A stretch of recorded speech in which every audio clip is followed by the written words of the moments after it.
to existing financing. So the deed gets transferred to your name or your LLC's name. However, the mortgage remains in the seller's name in that situation. So based off of that, what we're going to do is we're going to assume that the purchase price is going to be this balance of the remaining loan plus the balance of the solar loan plus some amount to the cash to seller, because they don't disclose that for some reason. I don't know why. I like a little bit more details. And then there's also another amount for the seller finance piece. And let me see if I can just calculate what that is. So if it's $300 per month times 120 months, that's 36 grand. Makes sense, because then your balloon at the end of it in 10 years is going to be 22 grand. Okay, so it's going to be $36,000 plus 286,896.86, 289,896.86, plus the loan balance of the solar, 46,645.27, plus I'm just going to assume $20,000 to the seller and $10,000 for a time, so plus $20,000. So I'm going to put that number as my amount for the purchase price, 392,542.13. Okay. Here I'm doing 286,896.86, plugging in all the property here. All right. So now that I got that piece, I was just trying to think outside to my head. So let's first things first, let's first look at a property. Looked it up on Redfin really quick. Let's see. There's 2 garages here. There's a pool in the back. Property looks like it's been recently renovated. So at 4-bed, 2-bath. I'm going to assume there's not much that needs to be renovated for the property, especially for flooring. I'm going to set aside a little bit of money for painting just in case there's any blemishes. But that's all I'm going to assume that I need to get this property ready. So if I go to my rehab calculator, I'm just going to zero out everything else. No termite issues, no water heater issues, because if it's already a short-term rental, I'm going to assume that everything is operating as intended. So I'm going to zero everything out from the last time I underwrote a deal yesterday. And I'll put 1999 square feet, assuming $3 a square foot, to paint the place. I'll keep aside some money to clean up the yard, but everything else can be empty. So that equals a total rehab number that I'm setting aside just in case of about $7,800. Good enough. So my renovation furnishing is going to be $7,800. I'm going to delete that to make sure that ties to that. $392. Cool. Let's take a quick look at a street view.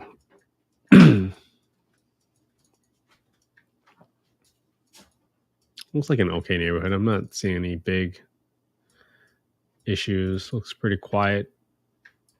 I'm not seeing any like homes that are blown up or boarded up or anything like that. Yeah. No issues here. Then I want to check tophap.com, tophap.com. And I usually come in here and I look for signs of crime. So when I go to tophap.com, I can plug in the address, go to the neighborhood section, and then boom, I'll get a crime index score. 121, slightly above national average, but it's not like it's troubling. I think once it gets to like the 130, 140, start to get a little sketched out, and it might become one of those neighborhoods where it's really street by street. So for me, this is okay for the most part. Let me see if it's in the flood zone. Not in the flood zone, even though you got some lakes right next to it, but probably because it's so inland. Yeah, there we go. Lakeland. I believe Lakeland has a lot of farms in that area, so Winter Haven is just a little bit further east of it. Okay, good to know. All right, next thing we want to know is we have to check and make sure what the market rents are. And for this property, what you want to do is first get the county. When you search for a county on Redfin, it'll tell you that this property is in Polk County, Polk. So the next thing you want to do is if you Google HUD FMR, HUD space FMR, you can go to the HUD's website, click on access to small area FMRs, look up FY 2024 FMRs, click on Florida, and then find your county. In this case, it's Polk County. And now all of a sudden you have the fair market rents by zip code by bedroom count, 33881. 33881. And boom, you're going to see that the fair market rents for this property is 1950. FMR 1950. It's a 4-bed, 33881, 1950. So the next thing you want to do is get the market rents. I get the market rents by going to affordablehousing.com, going to the owner section, going to the market rent estimator, and then plug in the address. Once I plug in the address, you can click on get estimate. And this just gives you a very rough range. So right here, it says that, boom, within a 1.2 mile radius, I'm focusing on the number here on the far right, 1.82 mile radius for 23 units. The average market rent is $2,037. 2037. 1.82, boom. And the reason I'm plugging in all these numbers right now is because my partners are very familiar with my underwriting process. So this is why I capture all these details, because they already know where the research came from. And it saves them a bunch of time whenever they're doing their own due diligence. 2132. Okay. All right. Awesome.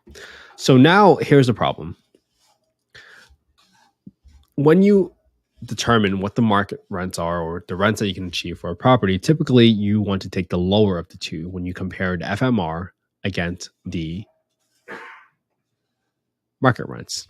In this scenario, you see that the FMR, or what I would typically call as a rent ceiling, is 1950. Compare that to 2037. So I'm going to assume that I can get 1950, which is the maximum rent for this property. All right. Next things is that I'm going to plug in all these numbers. So this was a 2, 3. Here, let me put these numbers here on the far right, so you guys can see on Instagram, for those of you who are following their screen to vertical, so it's a little bit hard to see. 286,896.86. Interest rate is 5%. I'm going to assume this property was bought in 2021. Just making up some numbers here. The date doesn't really matter. Why? Because all I care about is what is my total monthly payment, because that's what it comes down to at the end of the day. So I'm going to assume that, oh, there's also this other amount. So the seller finance note is going to be $36,000, which we calculated earlier. 0% interest, 30 years. I'm going to assume that there is a balloon in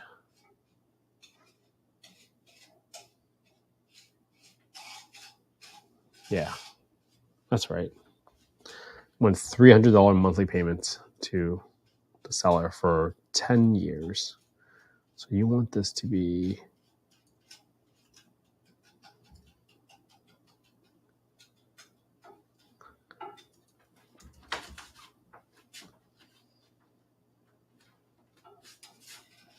$300.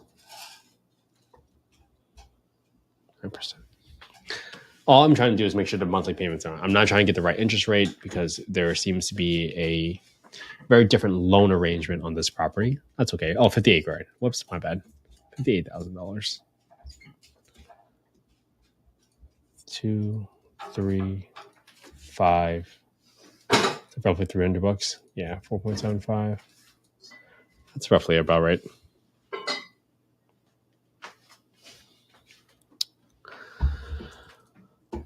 All right.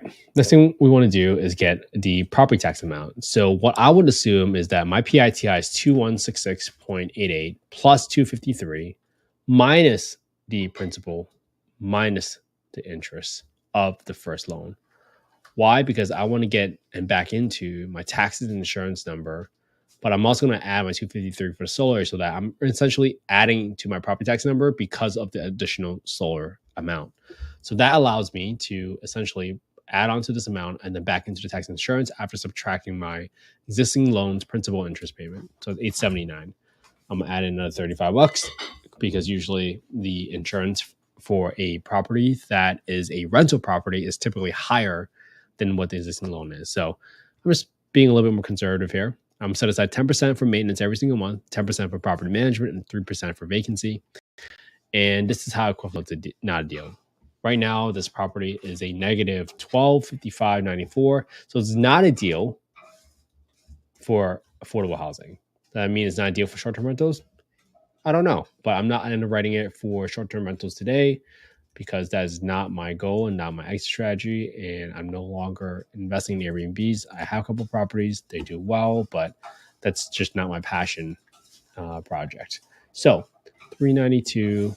And if you are able to look at any of my past underwriting, you see that it's going to be important for you to figure out how do you come up with the scenarios to make this a deal. For me, because this is a really creative deal, it doesn't make any sense because I'm assuming if you buy this conventionally, you're going to have a higher interest rate than what the existing loan is, which is higher than 5 4 3/4.